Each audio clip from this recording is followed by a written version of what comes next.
Yes, so of course. And I love this because this topic pushes me to my edge every year. It has, from the beginning.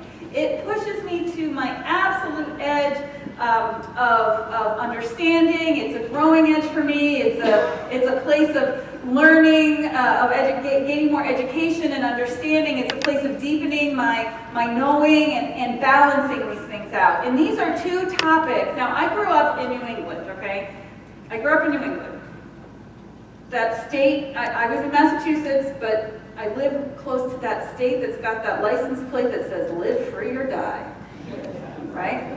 Just go over the border to New Hampshire, and actually over the border to my house, they drive around, live free or die. You see it in your face all the time, you know? So there's this patriotic, right, we're the patriots, right? So we got this patriotic bent, and just about on Memorial Day, everybody changes their house decor to red, white, and blue.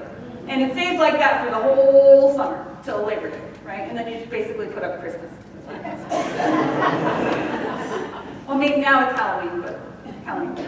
So, but for me, it was always a challenge because the other thing about growing up in New England is that we were very clear about the separation between church and state, between school and church, between all of those things were separated, and we were really, I came up in the time where they were very adamant about it. You cannot do any of that. We're not talking about it. So I had things of church, and I had things of what I would call the red, white, and blue freedom concept, right? And so never did they mix, ever. And so I become a minister, right? And so if 4th of July comes up, I got to talk about freedom. And how do we start to talk about those things together? And I think that that's one of the things that's challenging us as a culture right now, is how can we take what's happening in the world right now, which is, let's face it, we're challenging our freedom. There is a challenge to our freedom right now. And it feels like it's coming, right? That there's some things happening. And yet, I know the truth about God. And so what I think happens for us, and I'm going to claim it for myself, what happens for me is this. Sometimes I get stuck in the weeds. I get stuck in the weeds of what's going on in the world. I get stuck in the blame and the noise and the loudness of it and somebody else's ideas that bump up against mine. And it just feels really like you're confusing and frustrating and challenging and painful, and when I'm in that place, I don't like it at all, right? But I think that that's where we are as a culture right now. We're stuck in the weeds, and I'm so excited that this holiday is coming right now, because what this holiday does for us is it reminds us, it brings us back to the foundation of what the inspiration for those founding fathers were, who created this great nation of ours. They were inspired. They were visionaries. And no, don't worry, I'm not going to go into Hamilton lyrics, although I could. You know that because I have on the stage in the last 6 months. But I thought about it all week. I'm going to do a sermon all on Hamilton lyrics.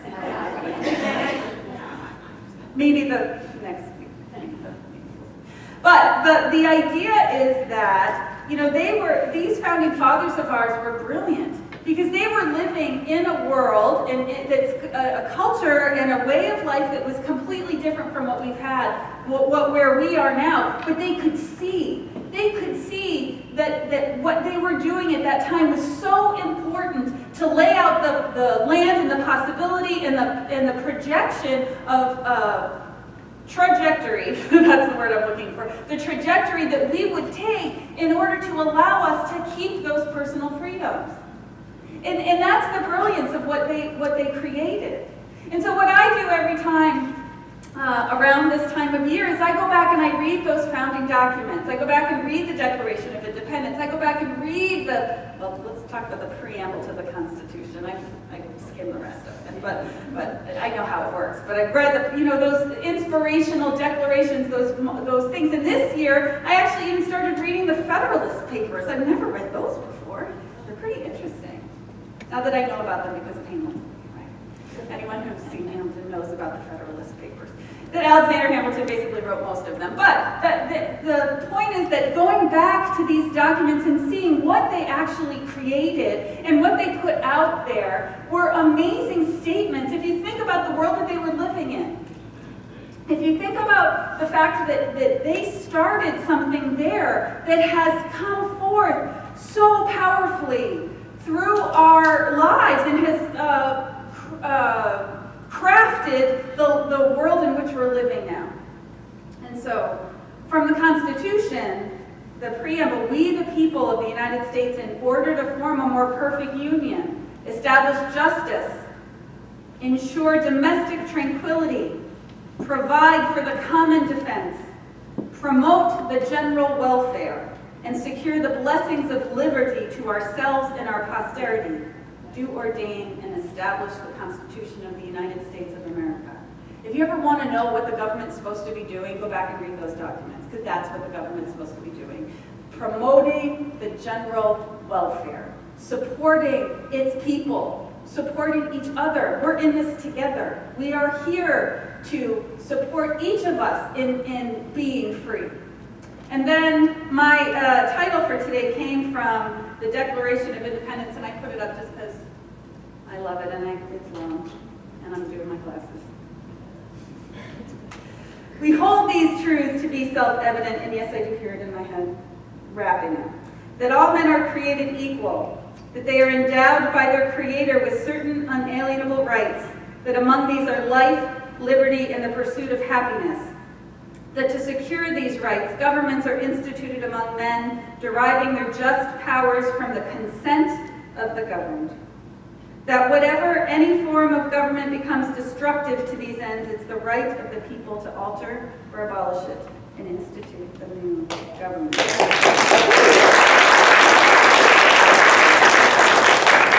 what I want to remind us is that these are living and breathing documents. You know, I think that for so long we've been complacent thinking that, oh yeah, it's good, it's working, it's all good, it's all there, you know. But our freedom is a living and breathing concept. And and I'm not going to make this a government bashing sermon. That's not, I'm getting to it. I'm getting to where I'm really going to go here. But what I'm going to remind us all is that what Ronald Reagan said was, which I was surprised he's the one who said it, was that freedom is never more than one generation away from extinction. He said, we didn't pass it to our children in the bloodstream. It must be fought for, protected, and handed on for them to do the same. And also Abraham Lincoln said that America will never be destroyed from the outside. If we falter and lose our freedoms, it'll be because we destroyed ourselves. Right? And so what this is speaking to me is that, yes, we have the outside world right now, our outside experiences are a little rocky. There's some stuff going on that we need to clean up. There's some work that we need to do. And yet, instead of getting stuck in the weeds of who got us here and who decided what and how we got there and who thinks we should whatever, I'm not interested in that. What I'm interested in is going back to the foundation of who we are and why we're here. Going back to what's the most important thing here for us? Where's our values? What do we value? What do we care about? And how can we align that with our actions? That's the only thing I want us to do, is for us to, if we believe in freedom, then we got to act like we believe in freedom. If we believe in equality, then hello, wake up, you know? We have to act to create and promote equality. Everywhere. Everywhere. We are, if we are people of spirit, we are people of our word, we are people of truth, then we act in the way that we know is right for us. We act from that inner knowing, from that inner place. And everything on the outside aligns to that. And so we are being called, again, I'm going to stand up here and here, we are being called to embrace these concepts as the truth of our being in order to allow for it to come into experience freely and easily. Freedom is that divine concept, and within each and every one of us, there's a deep yearning for it. I think about those people, the peoples from ancient times where they would stand out at night and look at the stars shining not understanding science, not understanding space, not understanding atmosphere. And what they thought was that those were cracks, those were little holes in the sky to get to heaven, to get to that other place. And they laid on the ground in the grass and looked up at those stars, and they wanted to be free. They wanted to be free. There are those people, the idea of the passion for flight, right? That passion, that driving force that moved us as a people into a place where we took flight and created this amazing concoction called an airplane and took us into the sky, and we were able to fly free. That was a desire from the inside. It was a yearning to be free. And I think the reason why that's alive in each and every one of us is because when we came into this life, we cloaked ourselves in these bodies. And I think that the truth, what all of the spiritual mystics and the teachers are telling us is that we are so much larger than this. That each individual as a spirit is so much greater than we even have any concept of. And we have come into this life to put ourselves in these little tiny cars, hopefully it's tiny enough, to navigate this life. But there's something within us that doesn't like it. That doesn't like to be held back. That doesn't like to be in bondage. It doesn't like to be confined. We want to stretch and expand and grow, and yet we hold ourselves back. And this is the philosophy according to Rev K, is that I think that the idea for us to come into this life is to realize, to actually put ourselves in this place of limitation, to realize the truth of our being despite it. We have come into this life in these limited physical bodies to remember and realize the true nature of our being despite the fact that we're limited. Does that make sense? Yeah? You following me? Because I lost myself in the middle of that. I knew where I was going and what I was trying to say, but I don't know if it came out that way. So there's something within you that longs for that of the spiritual, for that of the spirit. And it doesn't mean, the spiritual does not mean coming to church, although I love it when you come to church. Because we do great things together, and it's really wonderful when we do it. Don't next week say, well, Rev Kenny says I don't have to go to church to be spiritual. But it doesn't really mean that. It doesn't mean, following the rules. It doesn't mean praying or going to the temple or to the church. What it means is that you are an experience which is beyond the limitations of the physical. That of the spiritual, and especially in what we're talking about, the metaphysical, it's beyond the physical. And there's a part of us that knows, right? There's a part of us, and maybe it's in those moments when you're just falling asleep, right? In that moment right before when you can sense the truth. Maybe it's in those moments before you're waking up, right before you wake up, right? That it seems like those are the moments when the veil is thin. And we can almost stretch into the infinite. Do you have that experience? Maybe it's in your meditation. Maybe it's in Terry's Gong meditation on Monday night. Last time we did it, I snored. But it was great. I went way out there first, and I snored. But the idea is that there are moments when we catch a glimpse of it. We catch a glimpse of the truth. We catch a glimpse of who we are. We catch a glimpse of what's possible. And those are the moments when we are free. We know that we are free. We know that no matter what we think is binding us, no matter what we think our chains are, they do not bind us. We are the ones that put them on. We can take those chains off. We can take that feeling of bondage, of being limited from the outside. We can take that off and let it go and be free. Nelson Mandela tells stories of realizing his freedom in the midst of 27 years of being in solitary confinement in prison. He found a way to understand and to feel and to know his freedom. Because that's our birthright. Because that's the truth of who we are. Because freedom is natural. It is self-evident. Somebody was asking me yesterday, my sister was in town and I was walking down the street with her and she was asking what I was going to talk about today. And I said, oh, my sermon's called It's Self-Evident. She goes, duh. And I was like, yeah, exactly, duh. It was like, freedom, yeah, of course. The Spirit is not held or bound by anything. And we are made in the image and likeness. We are the Spirit made manifest. There is nothing that can hold us back. There is nothing that can absolutely keep us bound. Now, I found an address that Ernest Holmes did. The founder of Religious Science, Ernest Holmes, did a talk on the 4th of July. And so I was going to share a little bit of it. His words speak clearly to this. He says this: if we want freedom, we must understand that freedom can never come by the imposition of a will of the minority over the majority.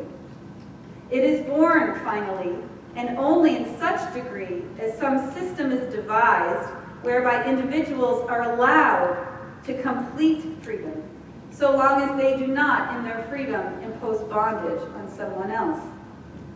I believe that the true spirit of democracy is a spiritual conception where there is freedom, liberty without license, and a flexibility that makes evolution possible on the foundation of freedom.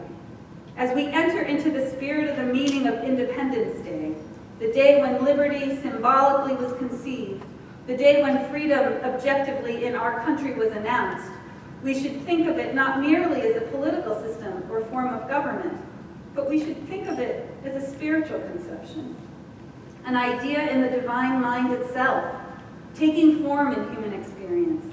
We should learn to love that liberty, and in loving the idea, we should learn to tenderly and prayerfully handle the embodiment of that idea and nourish it always to greater strength. We should really conceive again the great spiritual conception of that rugged man of God who said that government of the people, by the people, and for the people shall not perish from this earth. It's a spiritual concept made manifest in our lives. Jesus taught that you will know the truth, and the truth shall set you free. He also he said, be ye transformed by the renewing of your mind. All of this happens within our own consciousness. All of this happens within our own knowing, within us. It is our duty to claim freedom for ourselves and to allow it to come forth.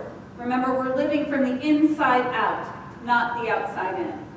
And so I return to the words I spoke last week from Dr. Katherine Lewis. I am not going to let anything in the outside world invade my true sense of holy calm and peace.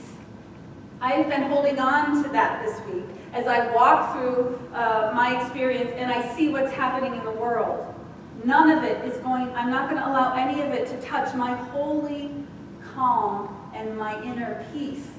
Because what I know is that we are in a moment of expansion. We are in the midst of something. Remember, it has come to pass. It has not come to stay. So whatever's happening right now is the birthing pains of the next evolution of what's coming forward. And what I have seen also in this period of time as I have talked to people and been with people is that, so there's some tumult happening in the world. I'm like touching on the outside of it, right? Like just pointing at it a little bit. There's some tumult going on. You're with me with that, right? Okay. But not only that, but what I have seen is not only is that happening in our culture right now, but in the personal lives of many. It seems like things are shaking a little bit. It seems like I have had people coming through my door with a little bit more interesting, challenging situations coming up. That this is a moment of transition, I think. There's some people have their foundation shaking. And so what I know is that when something is happening, it's a reflection. It's a reflection in our culture of what's going on in the inside world, in our inside minds, in our consciousness, in our awareness. And I had a download this week. It was really comforting to know when I sit and do my meditation, when I commune with the divine and ask for guidance, and I just plant the seed of a request of, okay, please show me. Show me what I am to know. Let me know. Something inevitably comes. And I'm so grateful for that. I'm so grateful for the infinite wisdom of God that shows up from the inside, and for me it shows up from the outside too. And this week it happened. I got a download and a glimpse of a picture of what might be going on.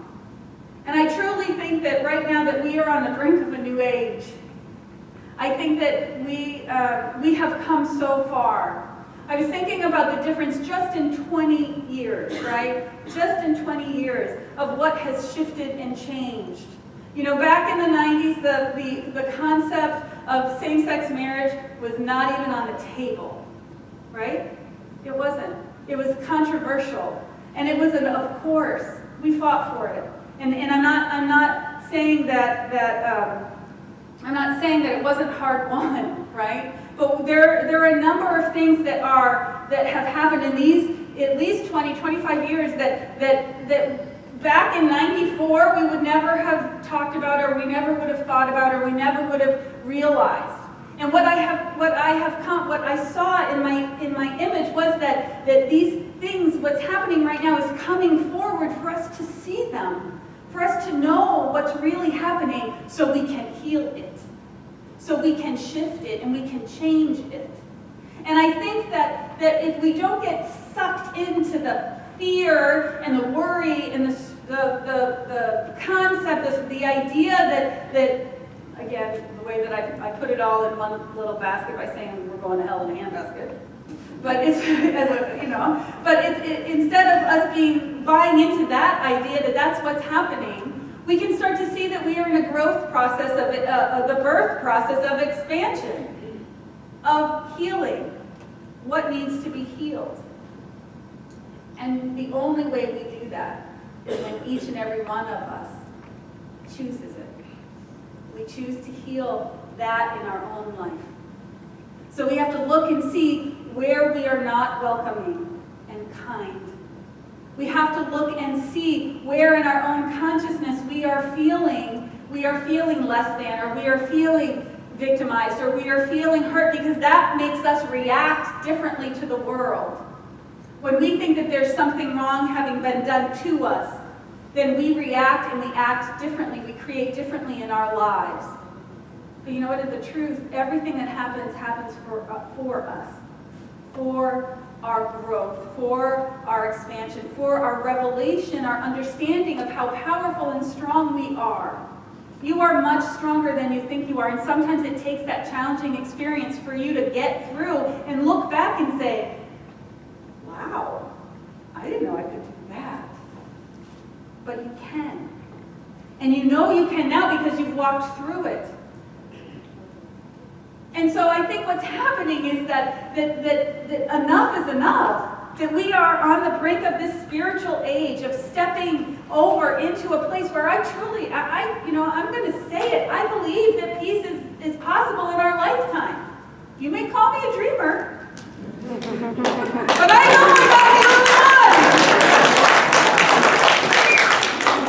I got the other one.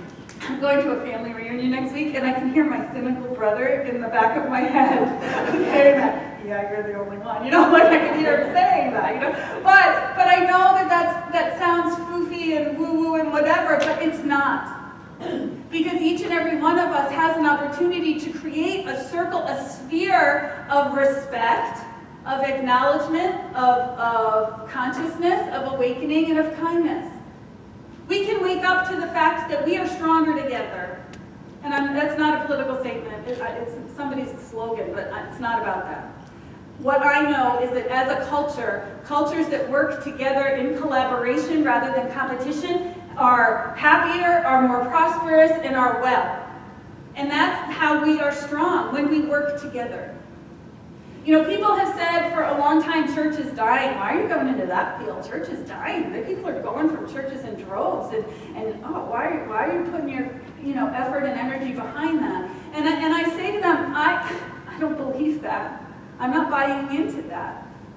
Maybe people aren't wanting traditional church the way it has been done for years, but I know that there's a deep need for community. I know that there's a deep need for connection. Because I was just downtown, and I was actually in line at a Starbucks, and everyone was on their phone except for me. I felt like I have this little puppy, and I feel like the puppy, like, you want to be friends with me? Daisy just wants to be friends with everybody, and wherever I go, I create community. And I'm standing online in this crazy Starbucks that's got 1 billion people in it, and everyone's like this, right? Trying to make community and connections here. And if they just went like this and said good morning. I believe in church. I believe in community. I believe that we are better together. I believe that we are reflections for one another, for our greatness. I heard this really wonderful, okay, I'm going to do it. I thought I wasn't going to do it, but I'm going to do it. All right, so there's a Hamilton lyric. I'm going to do it. Okay. All right, there's a Hamilton lyric that says,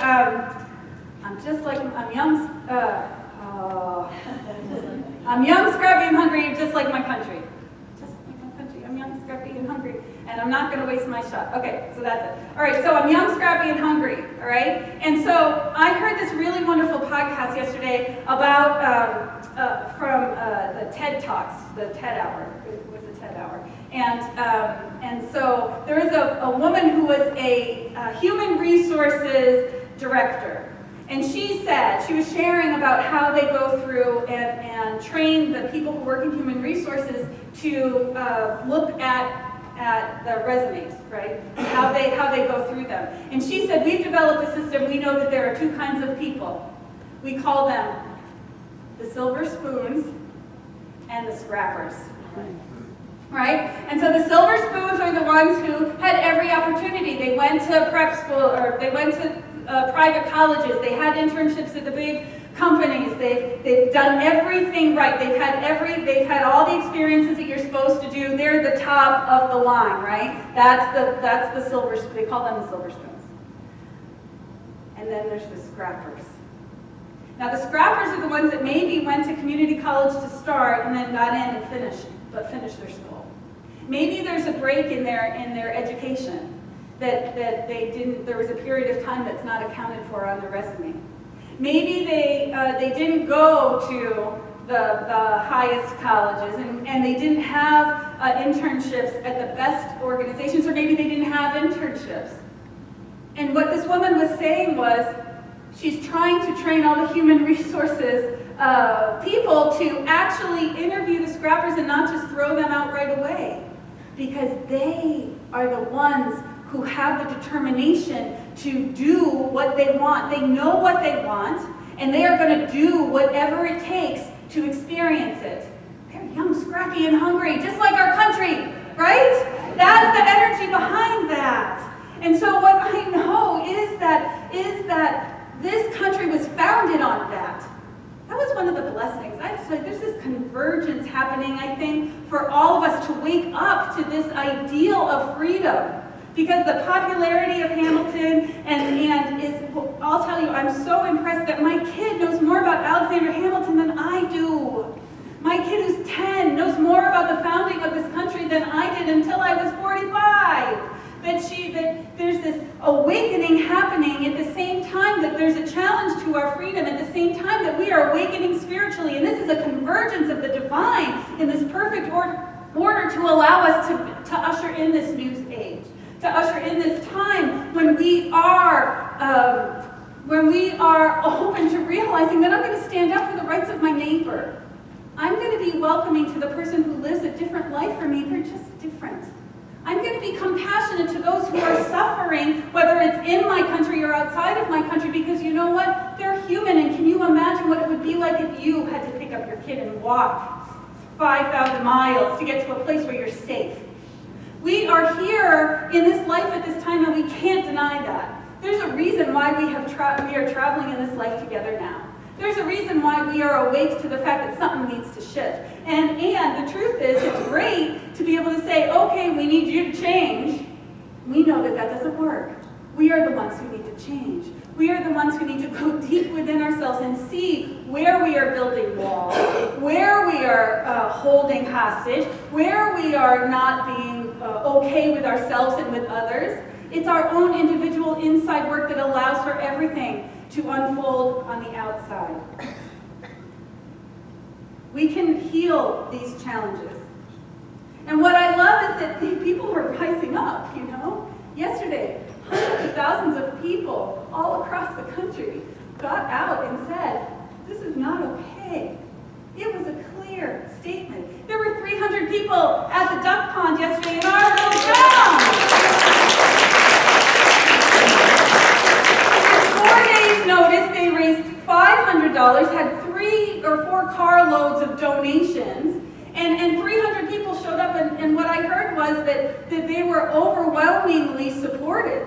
Like 90% of the people who drove by and 90% of the people who were out there were supportive of what they were doing.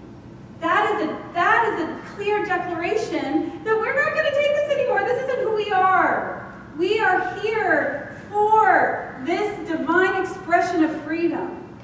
And so there is a spiritual component to the political, and there is a political component to the spiritual, because it just is life.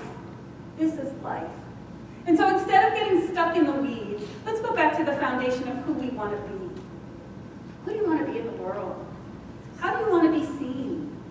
What do you want to create, and what do you want to experience? Let's start from that. Let's go back to those founding documents. We hold these truths to be self-evident, that all men are created equal. And when we come from that place, we know freedom for ourselves in the inside. I talk a lot about how I'm afraid that for most people, your own minds are the most unsafe place for you. And I really want you to take the shackles off yourself and your mind. I want you to realize your worth. I want you to realize that you deserve to be free. You deserve to have what you want. Life, liberty, and the pursuit of happiness. So beautifully written. Thomas Jefferson had a great turn of a phrase. And that's the truth, not only of what we're trying to create in our country, but what we're trying to create in our life. And it's only as we lean into the divine nature of our being that we can feel it, we can know it, and we can begin to express it. So in this July 4th holiday, I invite you to go back and read the preambles, to read the Declaration of Independence and see what it means to you, and to live your life free. Let's claim the freedom. Let's celebrate the freedom. Let's be the power of God in action, allowing not only ourselves, but everybody around us to be free. That's why we're here. And so